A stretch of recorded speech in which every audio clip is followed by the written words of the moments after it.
नमस्कार दोस्तों, मैं विष्णु दांगी उत्कर्ष एकेडमी खिलचीपुर के यूट्यूब चैनल में आप सभी का स्वागत करता हूं। दोस्तों, आज की ये क्लास आप लोगों के लिए बहुत ही महत्वपूर्ण होने वाली है, क्योंकि हम आज इस क्लास में 360 डिग्री क्वेश्चन करने वाले हैं, यानी कि सभी क्वेश्चंस कवर करने वाले हैं मैथ प्लस रीजनिंग।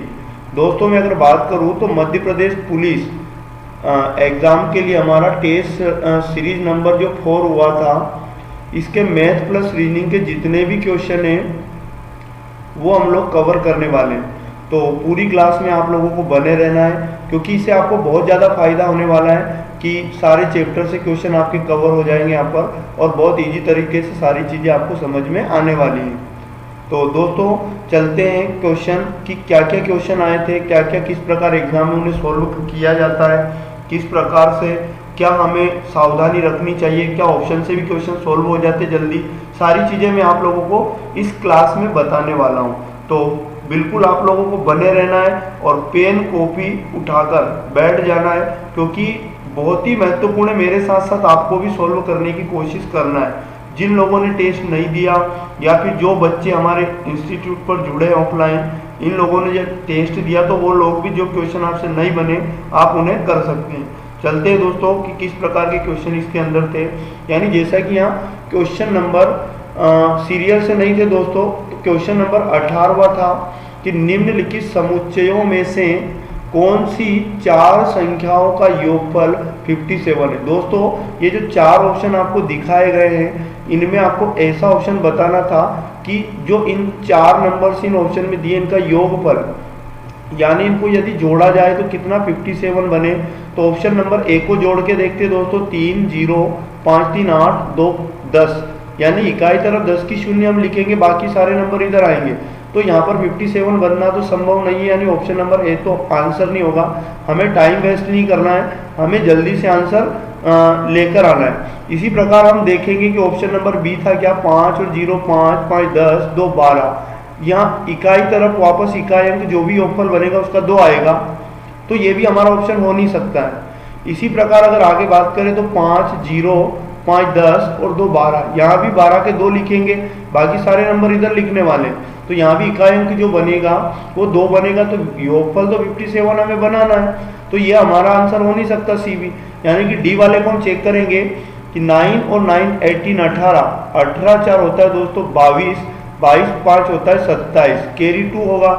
अब यहाँ देखो 1 और 1 2 और 1 3 और 2 कितना होगा दोस्तों 5, यानी इस प्रकार हमारा जो आंसर बन रहा है यहाँ से कितना 57 बनकर हमारे पास आ रहा है। ऑप्शन नंबर डी इसका राइट आंसर था। तो आप लोगों ने भी किया होगा और आपको समझ में भी आया होगा। चलते हैं नेक्स्ट क्वेश्चन किस प्रकार का था उसे हम लोग चेक करते हैं। जैसे क्वेश्चन नंबर 19 में लिखा था कि एक कोड भाषा में यदि राम को मोहन कहा जाता है, मोहन को रहीम कहा जाता है, और रहीम को इब्राहिम कहा जाता है, इब्राहिम को अनुज कहा जाता है, और अनुज को जयप्रकाश कहा जाता है, तो इब्राहिम कौन है। दोस्तों, यहाँ पर आपको सिंपल करना कुछ नहीं, इब्राहिम एक कोड भाषा कोडिंग डिकोडिंग से क्वेश्चन है, इब्राहिम को बताना है कि इब्राहिम कौन है। तो यहाँ पर हम लोग चेक करेंगे कि भाई इस इब्राहिम को किसी कूट भाषा में क्या कहा गया। तो यहाँ क्वेश्चन में लिखा कि इब्राहिम, जो इब्राहिम था इसको इब्राहिम को अनुज कहा जाता है, यानी इस कोड भाषा में जो इब्राहिम का कोड होगा वो अनुज होगा। यानी ऑप्शन नंबर डी को देखिए, सेकंड भी नहीं लगते हैं दोस्तों, यदि हम थोड़ा भी मेहनत कर लें तो बिल्कुल एग्जाम के अंदर क्वेश्चन बनते हैं। तो देखते हैं और अगला क्वेश्चन कौन सा था। और अगला क्वेश्चन था 20 नंबर का, बहुत सिंपल है, रीजनिंग का क्वेश्चन था दोस्तों। एस कैसे नाटा है। दोस्तों, नाटा का मतलब होता है छोटा, तो जो छोटा रहेगा उसको मैं नीचे लिखूंगा, और जो बड़ा रहेगा दोस्तों, जो बड़ा रहेगा उसे मैं ऊपर लिखूंगा। तो यहाँ पर बोल रहा है कि एस कैसे नाटा है, मतलब कैसे छोटा है एस, इसलिए एस नीचे आएगा और के ऊपर आएगा, तभी तो छोटा वाला नीचे आएगा। पर आर से बड़ा है, पर का मतलब हुआ दोस्तों एस के बारे में बात हो रही है कि एस जो होगा के से तो छोटा होगा और आर से लंबा होगा। आर से क्या होगा, एस लंबा होगा, मतलब आर जो होगा एस से भी छोटा होगा यहाँ पर। तो आर जो आएगा ए इसके नीचे आएगा। आगे बात कर रहा है क्वेश्चन, ए जो होगा वो के से थोड़ा नाटा है। नाटा का मतलब होता है दोस्तों छोटा, तो ए जो होगा वो के से थोड़ा छोटा होगा। के से छोटा ए होगा, मतलब यहाँ पर के नीचे कौन आएगा, ए आएगा। फिर आगे बोल रहा है और ए से थोड़ा लंबा है। और का मतलब होता है दोस्तों पहला आदमी। ये जो पहला आदमी है के से तो क्या होगा, ए छोटा रहेगा, और जो ए होगा वो ए से थोड़ा क्या रहेगा, लंबा। अब क्वेश्चन ने पूछा था सबसे नाटा कौन है, यानी सबसे छोटा बताना, तो सबसे छोटा नीचे नीचे वाला होगा, यानी कि आर। इस प्रकार इसका जो राइट आंसर बनेगा ए वाला ऑप्शन बनेगा आर। और देखते हैं कि कौन सा क्वेश्चन था। चलते क्वेश्चन नंबर अगले की ओर 21 में। क्वेश्चन में लिखा, एक पासे को फेंकने पर 4 ना आने की कितनी संभावना है। दोस्तों प्रायिकता से क्वेश्चन है, तो संभावना यानी कि जब हम प्रायिकता निकालेंगे तो प्रायिकता निकाली कैसे जाती है। प्रायिकता होती क्या है, हम लोगों ने पढ़ा है कि आने की संभावना, आने की संभावना, आने की संभावना बटे में आएगा कुल संभावना, कुल संभावना। तो दोस्तों मैं आप लोगों को बता दूं, यहाँ पर आने की संभावना, कुल संभावना, यदि पासे को फेंकता है, पासे को यदि उछाला जाता है और कुल संभावना में लाना हो तो पासे में 6 फलक होते हैं दोस्तों, 6 फलक होते पासे में। तो अगर एक पासे को फेंक रहा है तो कुल संभावना 6 की पावर 1 करना है। यदि वो 2 पासे को उछालता है दोस्तों, वो जितने भी पासे को उछालता है उतनी 6 की पावर कर देना है। तो यहाँ पर जो कुल संभावना है वो आपके पास निकल जाती है। कुल संभावना, अभी एक पासे को फेंक रहा और 6 की पावर 1 करेंगे तो कुल संभावना 6 होगी। लेकिन हमें क्या लाना है, आने की संभावना। हमें चेक करना है कि आने की जो संभावना होगी वो क्या होगी। आने की संभावना अगर हमें लाना है, क्वेश्चन कह रहा 4 ना आने की संभावना बताओ। तो दोस्तों 4 नहीं आएगा, इसका मतलब या तो 1 आएगा पासे को उछाला जाएगा तो, या 2 आएगा, या 3 आएगा।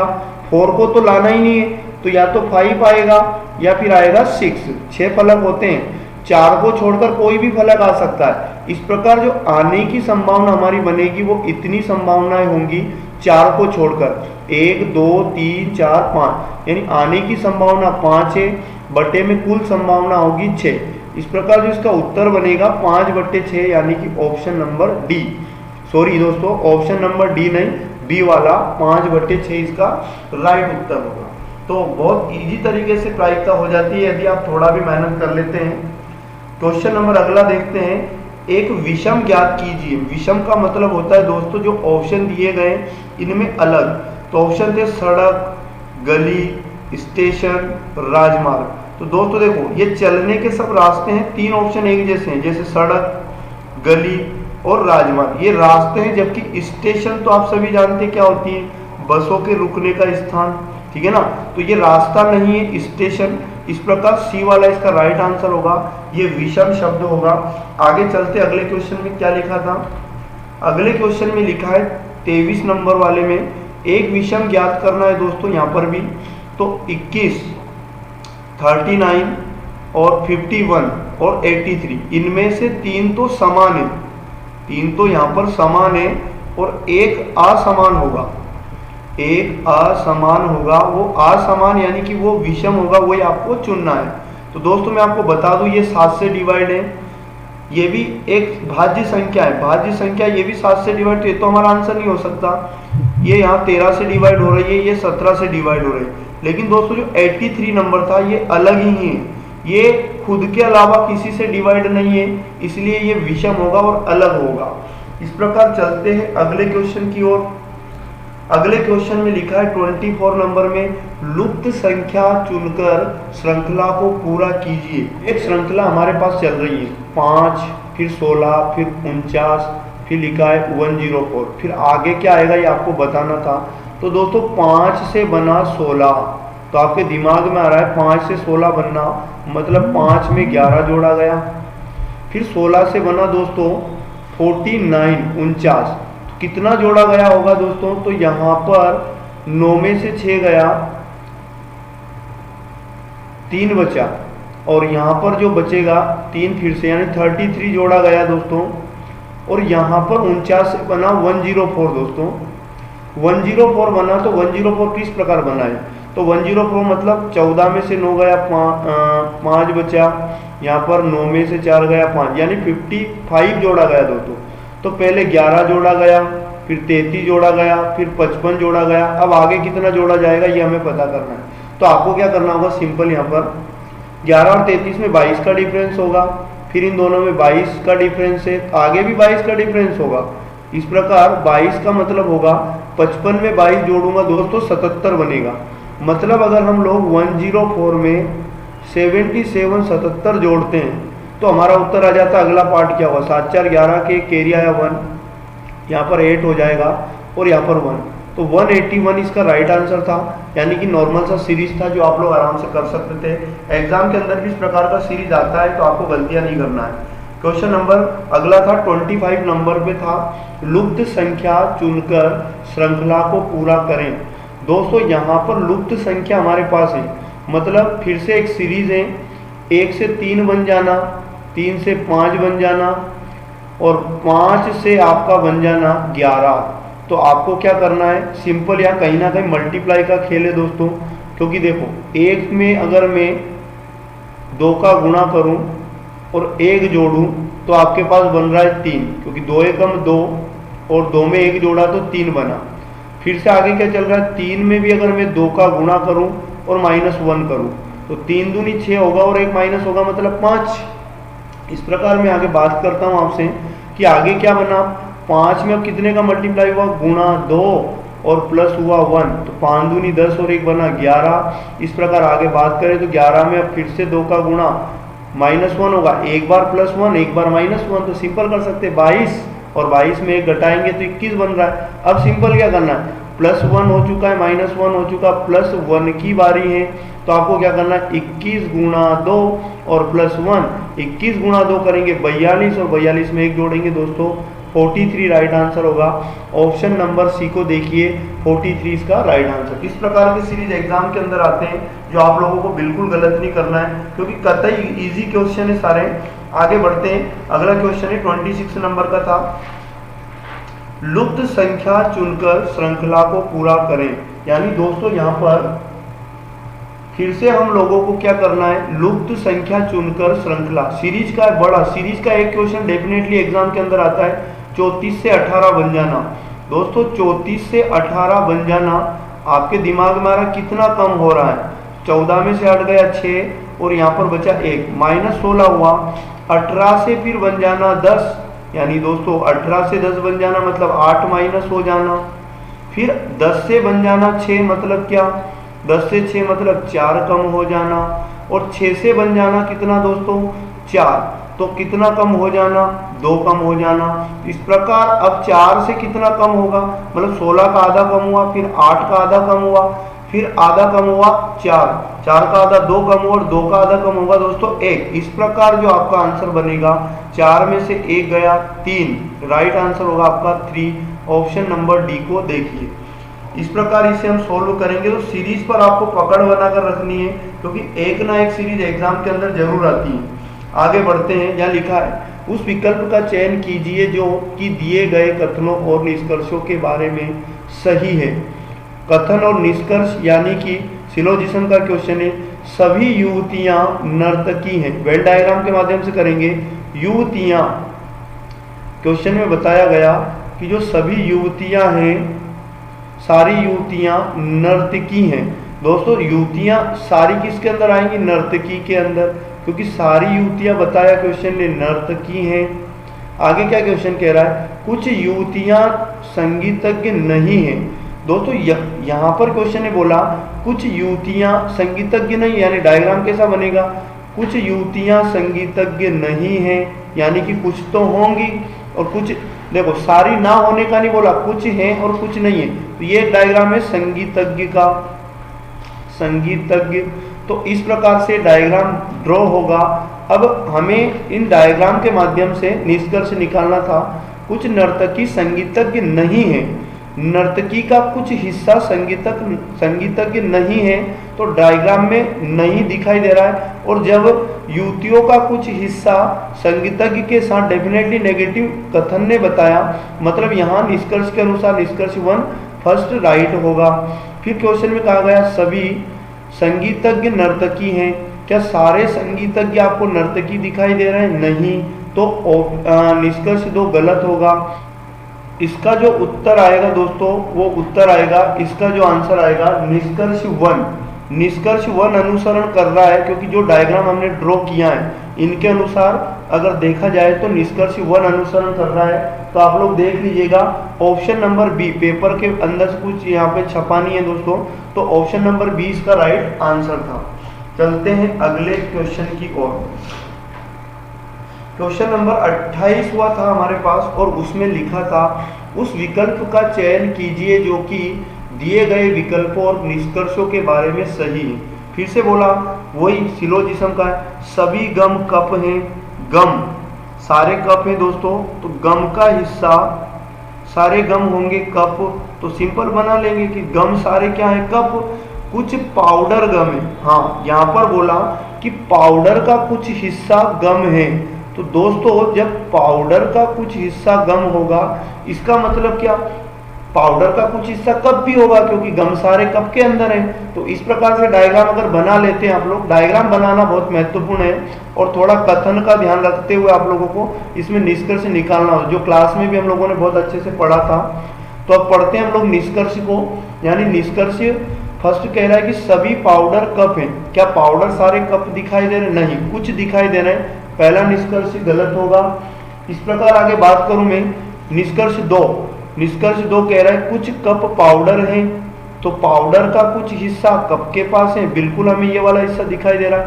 ऑप्शन नंबर 2, मतलब दोस्तों इसमें निष्कर्ष 2 अनुसरण करेगा, निष्कर्ष 2 अनुसरण करेगा और निष्कर्ष 1 नहीं करेगा।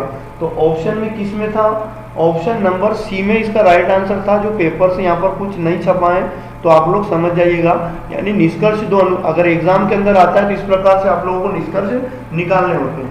चलते हैं अगला क्वेश्चन, क्वेश्चन नंबर 30 नंबर का क्वेश्चन था दोस्तों। सिंपल है, सारा क्वेश्चन हमारे पास छपा हुआ है, बढ़िया से इसे सोल्व करेंगे हम लोग। उस विकल्प का चयन कीजिए जो कि दिए गए कथनों और निष्कर्षों के बारे में सही हैं।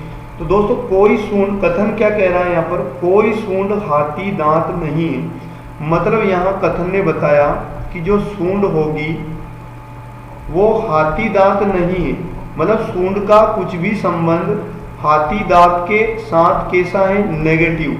हाथी दांत नहीं है मतलब ये नेगेटिव रिश्ता है इसका।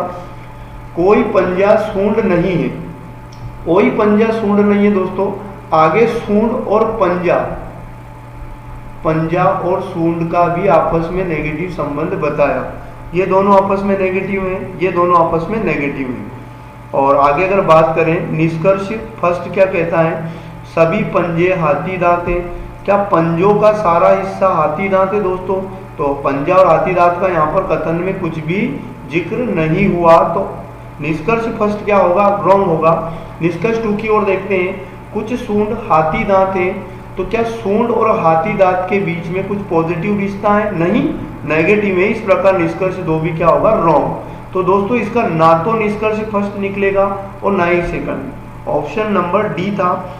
एग्जाम के अंदर कांस्टेबल में 4 से 5 नंबर के एग्जाम में क्वेश्चन पूछे गए थे पिछली बार, तो इस चैप्टर को तो दोस्तों आप लोगों को 360 डिग्री कंप्लीट करके जाना ही है। आगे बढ़ते हैं, अगला क्वेश्चन था हमारा, यदि कॉर्नर को GSVR IV से कोडित किया जाता है तो स्ट्रिट को कैसे कोडित किया जाएगा? दोस्तों सिंपल है, सी को यहाँ पर कॉर्नर एक शब्द दिया था, कॉर्नर CORNER, कॉर्नर, और इसको लिख रहा है दोस्तों GSV, उसके बाद RI, उसके बाद लिखा है V, और ये कह रहा है कि इसको, ये कॉर्नर को ये लिख रहा है, तो यहाँ पर बोल रहा है स्ट्रिट, STREET। इसमें क्या कंसेप्ट होगा? Coding decoding. ये जैसे सी 3 नंबर पर आता है, O 15 नंबर पर आता है अंग्रेजी वर्णमाला के अंदर, ये 18 होता है, नाम 14, ये E 5 नंबर पर होता है और ये 18 पर होता है। इसी प्रकार G 7 नंबर पर होगा, ये 19 पर, V 22 नंबर पर होगा, ये R 18 पर, I 9 पर और V 22 पर। करने का तरीका सिंपल, अगर अंग्रेजी वर्णमाला के 26 अक्षरों का क्रम आपको याद है तो आप आराम से आंसर लेकर आ सकते हैं। तो यहाँ पर क्या कंसेप्ट, 3 को 7 लिखा मतलब +4 हुआ, 15 में 4 जोड़ा 19 बनाया, 18 में 4 जोड़ा तो 22 बनाया, यहाँ +4 जोड़ा तो 18 बनाया, यहाँ +4 जोड़ा तो 9 बनाया, यहाँ +4 जोड़ा तो 22। तो दोस्तों यहाँ पर भी इन सब में आप लोगों को 4 4 प्लस कर देना है। तो पहले इसके लिए आप लोगों को ये कौन कितने नंबर पर आता है अंग्रेजी वर्णमाला में, अगर याद है तो जल्दी आ जाएगा आंसर। 19, जैसे ये 20, ये 18, ये 5, ये 5 और ये 20 नंबर पर आता है। तो यहाँ पर सब में अब हमें 4 4 ऐड कर देना है। जल्दी जल्दी हम लोग क्या कर देंगे, 4 4 सब में प्लस कर देंगे। 19 4 23 होता है, यहाँ 24 बनेगा, यहाँ पर 18 4 22 बनेगा दोस्तों, यहाँ 5 में 4 जोड़ा 9 बनेगा, और 5 में फिर 4 जोड़ेंगे 9 बनेगा, और 20 में 4 जोड़ेंगे 24 बनेगा। तो दोस्तों मैं आपको बता दूं, यदि 26 अक्षरों का क्रम आपको आता है अंग्रेजी वर्णमाला का तो बहुत आसान तरीके से इसे आप कर सकते थे। जैसे 23 नंबर पर आता है दोस्तों W, 24 नंबर पर आता है X, 22 नंबर पर आता है V, I आता है 9 नंबर पर, फिर से 9 नंबर पर I आता है, 24 नंबर पर X होगा। इस प्रकार जो इसका उत्तर आएगा दोस्तों WXV IIX, यानी कि ऑप्शन कौन सा बनेगा, WXVIIX। दोस्तों ऑप्शन नंबर सी को देखिए, ऑप्शन नंबर सी में इसका राइट आंसर लिखा हुआ है। तो सिंपल तरीके से इस प्रकार इसे सोल्व किया जाता है। तो आप अपना अल्फाबेट जो चैप्टर है उसको थोड़ा स्ट्रॉन्ग रखिए, क्योंकि इससे बहुत सारे चैप्टरों में फायदा होता है। अगला क्वेश्चन था दोस्तों 33 नंबर, दी गई श्रृंखला में श्रृंखलाओं का क्रम उपस्थित है, गलत संयोजन पहचानिए। दोस्तों यहाँ पर आप लोगों को गलत संयोजन पहचानना है कि कौन सा नंबर गलत है। ये श्रृंखला दी गई, इनमें एक संख्या गलत है, तो गलत वाली संख्या का आपको पता लगाना तो बहुत आसान तरीके से लगा सकते हैं हम लोग। 2 से 8 लिखा, इसका मतलब आपने समझा हुआ 2 में एक तो 4 का गुणा करते हैं तो 8 बनता है, और फिर 8 से 16 लिखा दोस्तों, 16 का गुणा 2 से करते हैं तो 32 बनता है। नहीं दोस्तों 16 8 का गुणा, देखो दोस्तों थोड़ा सा गलती हुआ है यहाँ पर, 2 का गुणा 4 से किया तो 8 बना, फिर 8 का गुणा फिर 2 से किया तो 16 बना। फिर आपको क्या करना है, 16 का गुणा कितने से करना पड़ेगा, 4 से। 16 का गुणा 4 से करोगे तो 64 बनेगा। फिर क्या करना है, मतलब एक बार हमें पता चल चुका 4 का गुणा हुआ, एक बार 2 का, फिर 4 का, अब 64 में फिर गुणा होगा 2 का। तो यहाँ पर बनेगा दोस्तों 2 चुक 8 और 2 चंग 12, 128। अब 2 का गुणा हुआ, अब 128 आ भी गया हमारे पास। देखो अगला नंबर ये, अब 128 में गुणा होना चाहिए कितने का, आप आराम से कर सकते। 128 में गुणा करेंगे हम लोग 4 का, क्योंकि 2 की बारी थी, अब 4 की है, तो 4 8 32, कैरी आए 2, यहाँ सॉरी 3 होगा, 4 दूनी 8 3 11 का 1, कैरी आया 1, 4 एकम 4 और 1 5, 512 यहाँ पर आना था, लेकिन दोस्तों 512 आना था, आया कितना 510। तो 510 आया, ये हमारा रोंग है, और रोंग ही हमसे पूछा था कि श्रृंखला में गलत बताइए। अगर यहाँ 512 हमारा सही होता तो अब 512 में हम लोगों को गुणा करना होगा 2 का, जिससे बन रहा है 1024, ये आगे 1024 भी बन रहा है। तो श्रृंखला में गलत पद क्या होगा, 510। तो इस प्रकार 33वें क्वेश्चन का आंसर हमारा था। अगला क्वेश्चन हम लोग चेक करते हैं 34 नंबर। 34 नंबर कोडिंग डिकोडिंग से था हमारा डॉल्फिन। डॉल्फिन को ये लिख रहा है और कहा जा रहा है कि माइक्रोमीटर को क्या लिखा जाएगा। तो देखो दोस्तों सिंपल है बड़ा, डी को ई लिखा, ओ को पी लिखा, एल को एम लिखा, मतलब सब में 1 प्लस किया है दोस्तों। यहाँ पर इनमें सब में 1 प्लस किया, तो यहाँ पर भी सब में 1 प्लस कर देंगे। एम में 1 प्लस करूंगा एन बनेगा, आई में 1 प्लस करूंगा जे बनेगा, सी का बनेगा दोस्तों डी, और आर का बनेगा एस, ओ का बनेगा पी, इस प्रकार एम का बनेगा एन, इस प्रकार आगे ई का बनेगा एफ, ई के बाद टी का बनेगा यू, ई का बनेगा एफ, और आर का बनेगा एस। इतने में तो आपका आंसर निकल कर आ जाता है।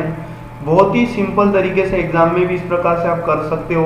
एनजेडी और एसपीएन और एफयूएफएस, ऑप्शन नंबर सी को देखिए, हमारा ये राइट आंसर होगा। तो इस प्रकार 34वें क्वेश्चन का आंसर आया हमारे पास। चलते हैं अब अगले क्वेश्चन की ओर कि क्या लिखा है। अगले क्वेश्चन में बहुत बढ़िया है कि भाई इस एस के आई, अगले क्वेश्चन में लिखा एस के आई RIPS TIR का अर्थ हाई, चर्च, स्टीपल। इस प्रकार आगे भी दिया कुछ कोड और उनके नंबर्स दिए, मतलब कोड सांकेतिक भाषा का है दोस्तों, यानी कोडिंग डिकोडिंग चैप्टर से हैं। तो यहाँ लिखा क्या है SKI स्काई, RIPS रिप्स और TIR इसको क्या लिख रहा है दोस्तों HIGH high, church, CHURCH church और STEEPLE स्टीपल। इस प्रकार आगे फिर लिखा है दोस्तों कि TIRLON उसके बाद NYT और आगे क्या लिखा है, इसका अर्थ भी बताया कि इसका अर्थ होगा सिंपल, चर्च, CHURCH चर्च, डेडिंग, DEDDING। तो इस प्रकार से अब आप लोगों को कहा गया कि TIR का कोड बताओ। TIR का कोड क्या होगा, तो आसान तरीके से आप लोगों को यहाँ पर कॉमन देखना है। दोनों में क्या कॉमन है, जो कॉमन होंगे वो एक दूसरे के कूट होते हैं और बचे हुए नंबर भी एक दूसरे के। तो दोस्तों यहाँ TIR यहाँ भी कॉमन मिला, TIR नीचे भी कॉमन मिला। तो TIR हमें मिला दोनों साइड, इधर क्या मिला चर्च, इधर भी मिला चर्च। तो दोस्तों TIR और चर्च दोनों साइड कॉमन है। इस प्रकार TIR का जो कूट होगा CHURCH चर्च होगा, यानी ऑप्शन नंबर देखिए डी वाला, ऑप्शन नंबर डी में लिखा है चर्च। इस प्रकार हम इसे सोल्व करेंगे। आगे अगर हम बात करें अगले क्वेश्चन की ओर, अगले क्वेश्चन 36 नंबर का था, बहुत इजी क्वेश्चन है, आराम से कर सकते हैं। लुप्त अक्षर या अक्षरों को चुनकर श्रृंखला को पूरा कीजिए। तो दोस्तों करना कुछ नहीं, ए को बी लिखा, बी को सी लिखा, सी को डी लिखा। अब आगे क्या लिखेंगे ई, डी के बाद आता है दोस्तों ई, फिर लिखा ई के बाद आया एफ, एफ के बाद आया जी के बाद आया एच के बाद आएगा आई। इस प्रकार आगे बात करूं, सी के बाद आया डी के बाद आया एफ और एफ के बाद आया, सॉरी दोस्तों डी के बाद यहाँ पर ई आना चाहिए, यहाँ पर ई होना चाहिए, इसमें मिस प्रिंट है, थोड़ा सा आप लोग सही कर लेना इसको। यहाँ ई होगा तो यहाँ पर एफ है, एफ के बाद आएगा जी, यानी थर्ड जो अक्षर होगा आप लोगों का जी होगा। तो जी वाला ऑप्शन देखो EIG option number B, option number B इसका राइट आंसर होगा। चलते हैं क्वेश्चन नंबर अगले की ओर। अगला क्वेश्चन नंबर 39 में लिखा है दोस्तों, 3 व्यापारी ने प्रदर्शन कक्ष क्रमांक 25,200 रुपये के किराए पर लिया। यदि प्रथम व्यापारी 20 विद्युत वस्तुओं को 8 दिनों के लिए रखता है, द्वितीय व्यापारी 25 विद्युत वस्तुओं को 8 दिनों के लिए रखता है और तृतीय व्यापारी 16 विद्युत वस्तुओं को 9 दिनों के लिए रखता है, तो उनमें से प्रत्येक के द्वारा कितना किराया दिया जाएगा। यानी इनका किराया बताना दोस्तों। 3 आदमी थे तो मैं लिख लेता हूँ, यहाँ पर एक आदमी था पहला आदमी, यहाँ लिख लेता हूँ मैं दूसरा आदमी और यहाँ लिख लेता हूँ तीसरा। 3 लोगों ने सामान किराए पर लिया, तो कुल किराया जो था वो था हमारे पास 25,200 रुपये टोटल किराया था। तो यहाँ पर इनको किराए में से किसको कितना देना पड़ेगा, तो सामान को जो जितना यूज़ करता है, और कहने का मतलब जिस अनुपात में यूज़ करता है, जितने समय के लिए यूज़ करता है, उसी अनुपात में किराया देना होगा। साझेदारी से चैप्टर है दोस्तों, साझेदारी पार्टनरशिप से क्वेश्चन है हमारा। और यहाँ पर पहले ने तो दिया 20 विद्युत वस्तुओं को 8 दिनों तक यूज़ किया, दूसरे ने 25 विद्युत वस्तुओं को 8 दिनों तक यूज़ किया और तीसरे आदमी ने 16 विद्युत वस्तुओं को 9 दिनों तक यूज़ किया। तो दोस्तों इन्हीं अनुपात में इनको किराया देना पड़ेगा। यानी जो रेशो आएगा वो हमारा वो आएगा किराए का अनुपात। जो हमारा रेशो आएगा दोस्तों आएगा किराए का अनुपात। यानी इनको सबको 8 से डिवाइड कर लेते हैं, 8 दूनी 16, तो यहाँ पर बनेगा 20 अनुपात, यहाँ पर बनेगा 25 और यहाँ पर बनेगा 9 दूनी 18।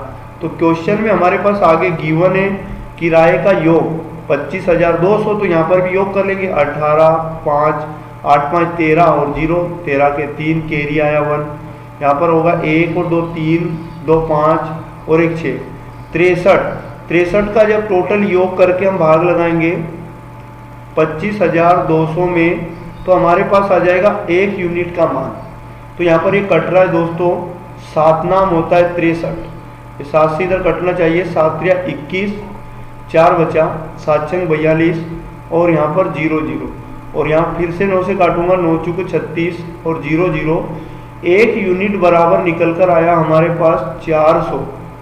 अब आपको क्या करना है, इनके किराया बताना सबका। तो इसका जो किराया था 20 यूनिट था, तो हम लोगों को 400 का गुणा 20 से कर देना है।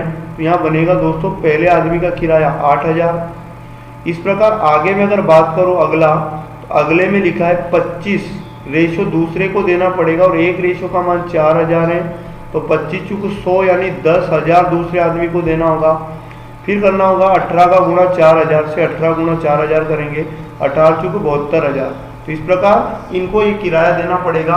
तो ऑप्शन को हम चेक करते हैं कि किस ऑप्शन में हमारा राइट आंसर है। ऑप्शन नंबर ए को देखिए, 8,000, 10,000 और 7200, 7,200, 18 चुक 72 और 100, सॉरी दोस्तों यहाँ पर 72,000 नहीं होगा, 7200 होगा, 7,200।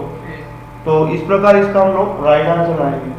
क्वेश्चन नंबर 40 में लिखा है, नल ए किसी टंकी को 5 घंटे में भरता है, नल बी उसी टंकी को 15 घंटे में भरता है और नल सी उसी टंकी को 10 घंटे में खाली कर देता है। यहाँ 3 पाइप तथा नल टंकी वाले चैप्टर से क्वेश्चन था हमारा।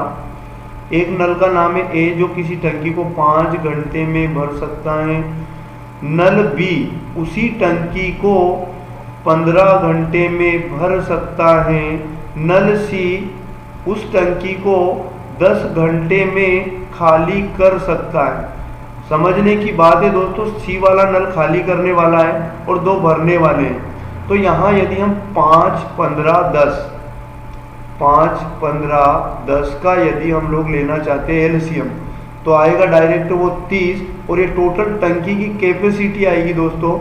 और यहाँ अगर इनका भाग हम 30 में लगाएंगे, 1-1 घंटे का काम आता है, 5 6 के 30 और 15 दूनी 30 और 10 तिया 30।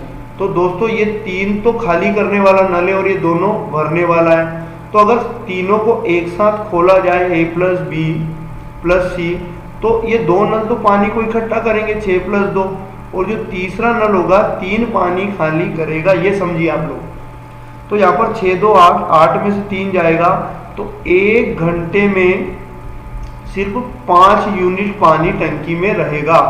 तो टोटल टंकी की कैपेसिटी है 30 यूनिट पानी भरने में कितना टाइम लगेगा, तो 5 का भाग लगा देंगे, 5 6 के 30 यानी कि 6 घंटा आपका राइट आंसर होगा। यानी ऑप्शन नंबर ए को देखिए, 6 घंटा इसका राइट आंसर होगा। अगले क्वेश्चन की ओर चलते हैं। बहुत बढ़िया है, यदि आप लोग मेहनत करते हो, प्रैक्टिस करते हो, तो मैं तो रीजनिंग में आपको बता दूं एग्जाम के अंदर गलत होने के चांसेस नहीं होते हैं, बहुत इजी होते हैं, बस थोड़ा सा मेहनत की जरूरत है। यह क्वेश्चन ने बोला कि पी और क्यू की आयु का गुणनफल 35 वर्ष है, पी और क्यू की आयु में 2 वर्ष का अंतर है। दोस्तों आप समझ सकते हैं, पी गुणा क्यू करना है तो 35 आना चाहिए और पी और क्यू में जो अंतर होगा वो 2 वर्ष का होगा।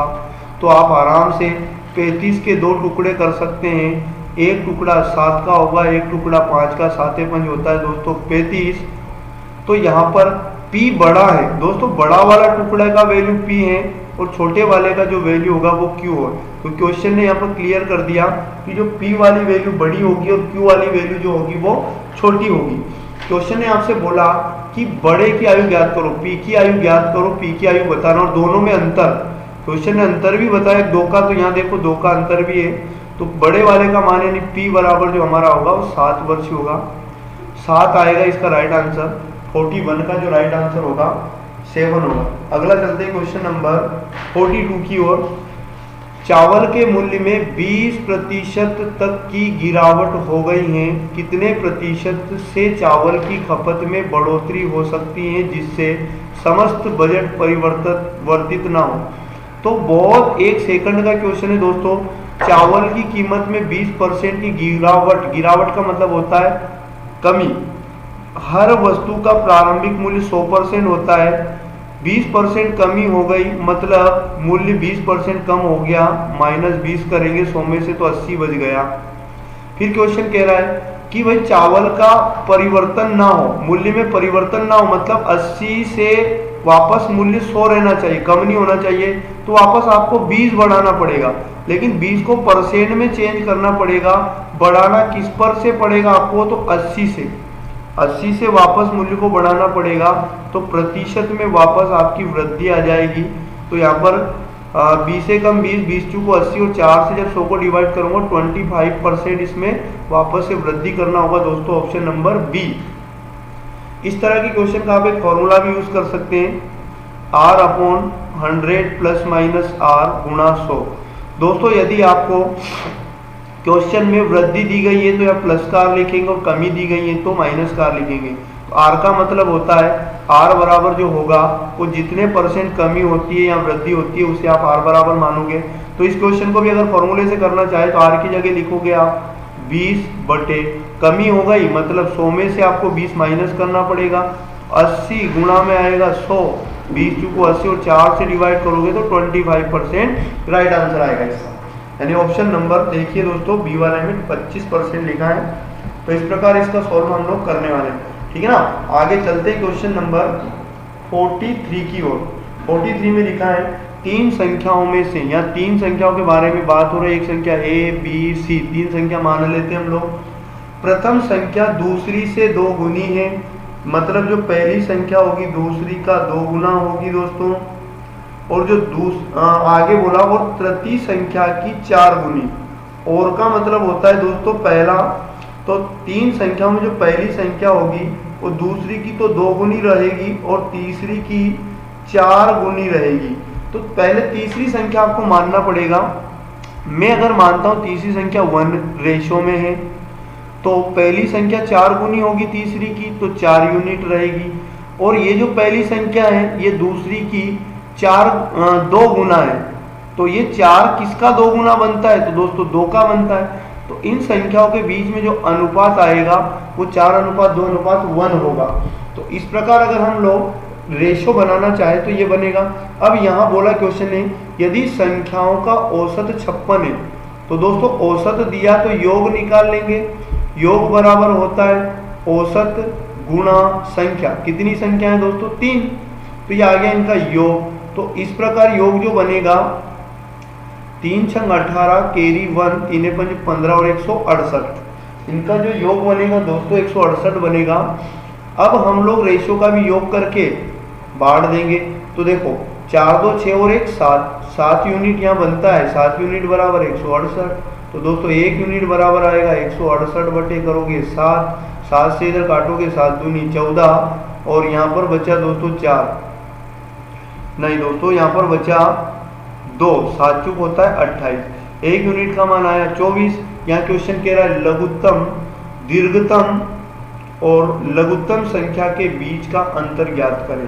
दोस्तों दीर्घतम का मतलब होता है बड़ी से बड़ी और लघुत्तम का मतलब होता है छोटी से छोटी। तो इन दोनों के बीच में कितने रेशो का अंतर है, तो 4 और 1 में 3 रेशो का अंतर है, और 1 रेशो का मान 24 होता है, तो 3 रेशो का मान होगा 24 × 3 = 72। राइट आंसर होगा इसका 72, यानी ऑप्शन नंबर सी को देखिए।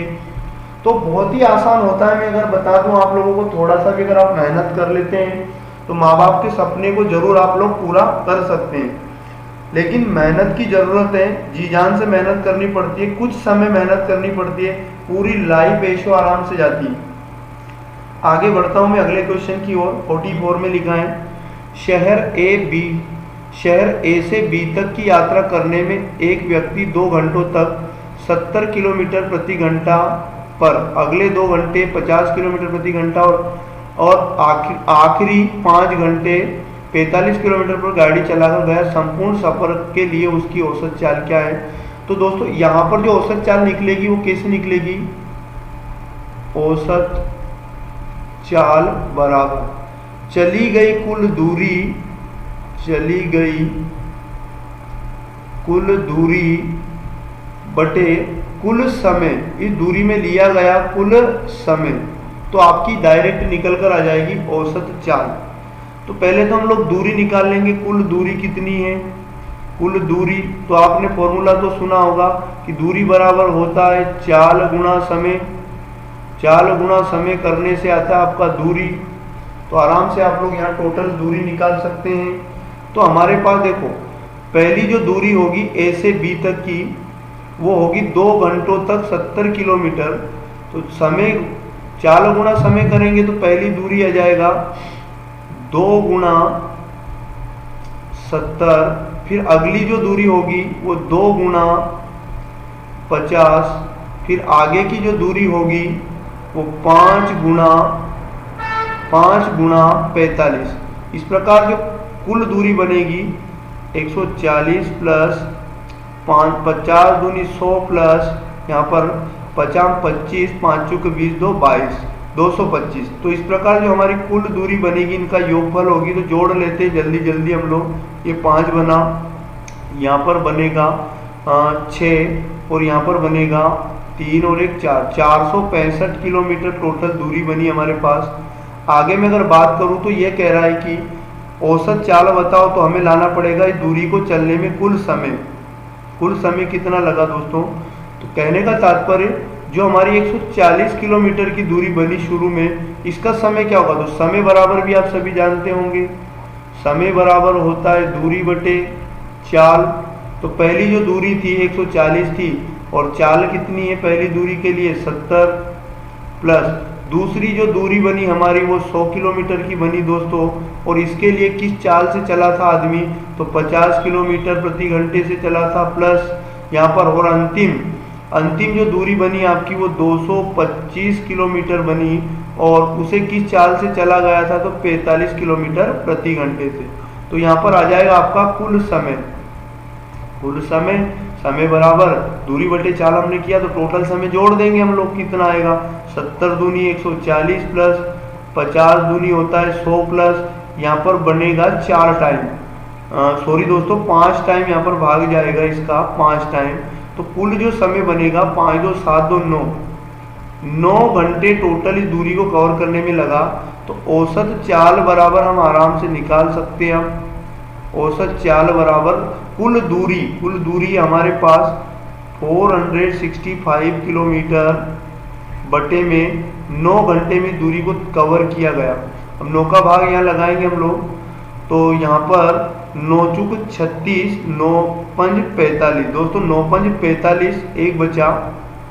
आगे में अगर बात करूँ तो 9 एकम 9, अब यहाँ पर बचा 6 पॉइंट लगाऊंगा 60 बना। तो 9 छक्के 54 यानी कि 51.6 आपको किस ऑप्शन में दिखाई दे रहा है, ए वाले ऑप्शन में 51.66 किलोमीटर पर घंटे औसत चाल थी इसकी। ये जो निकल कर आई हमारी औसत चाल है। तो आप आराम से जब भी आप लोगों को अलग अलग चाल, अलग अलग समय, अलग अलग दूरी दिया जाए, औसत चाल पूछा जाए, तो कुल चली गई दूरी बटे कुल समय आप लोगों को करना है। आपका आंसर कभी भी गलत नहीं होगा। अगला जो क्वेश्चन था बहुत ही सिंपल था कि भाई 2880 रुपये की राशि को 7:11 के रेशो में बांटना है। यानी योगफल हमें गिवन है, रेशो गिवन है 2880 योगफल है। तो रेशो का योगफल कितना बनेगा 11 7 होता है दोस्तों, 18 जोड़ देना है।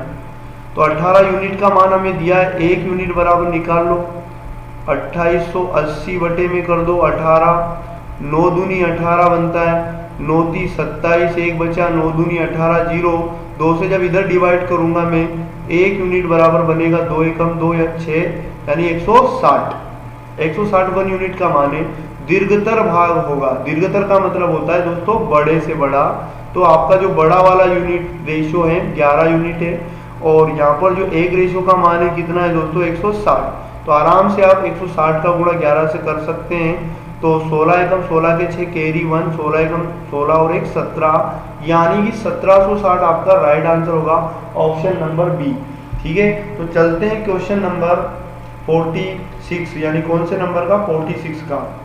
तो बड़ा आसान क्वेश्चन था ये भी कि टोटल यहाँ पर क्वेश्चन कह रहा है एक दुकानदार 100 किलोग्राम शक्कर के थैले के एक भाग को 10% के लाभ पर और शेष भाग को 20% के लाभ पर बेचता है। संपूर्ण थैले में उसे 18% लाभ होता है। 20% के लाभ पर वो कितने किलोग्राम का विक्रय करता है। तो दोस्तों इसे हम लोग मिश्रण विधि से भी सोल्व कर सकते हैं। इसमें हम लोग अप्लाई करेंगे मिश्रण विधि, जिसमें देखो पहले भाग में पहला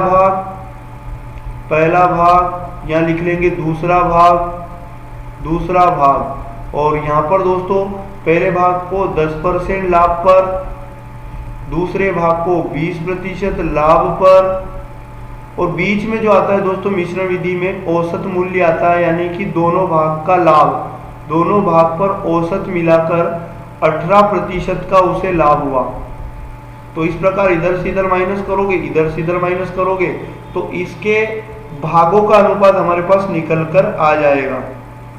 तो इधर 10 में से और 8 में जो अंतर होगा 8 का होगा, बड़े में से छोटा घटाना है। 20 में और 18 में 2 का अनुपात होगा, और यहाँ पर जो इनके भागों का अनुपात होगा 2 एकम 2 और 2 चूक 8, 1:4 होगा।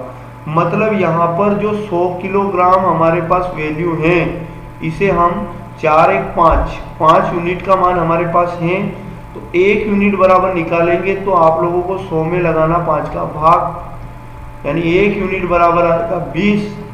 तो यहाँ पर कह रहा है 20% के लाभ पर वो कितने किलोग्राम का विक्रय करता है।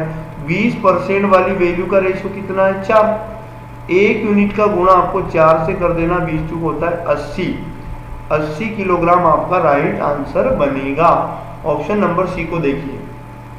तो बचे हुए क्वेश्चंस को दोस्तों हम लोग नेक्स्ट क्लास में करने वाले हैं, तब तक आप लोग इन क्वेश्चंस की प्रैक्टिस करिए, और कोई सा डाउट्स हैं तो आप हमारे व्हाट्सएप नंबर पर भी मैसेज कर सकते हैं, व्हाट्सएप ग्रुप में आप हमसे जुड़ सकते हैं।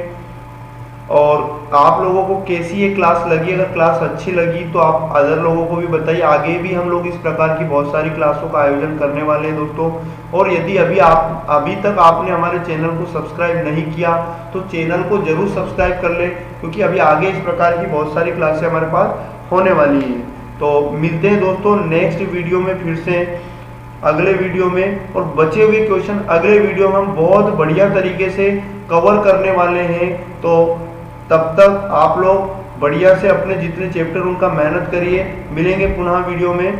Thank you. जय हिंद, जय भारत।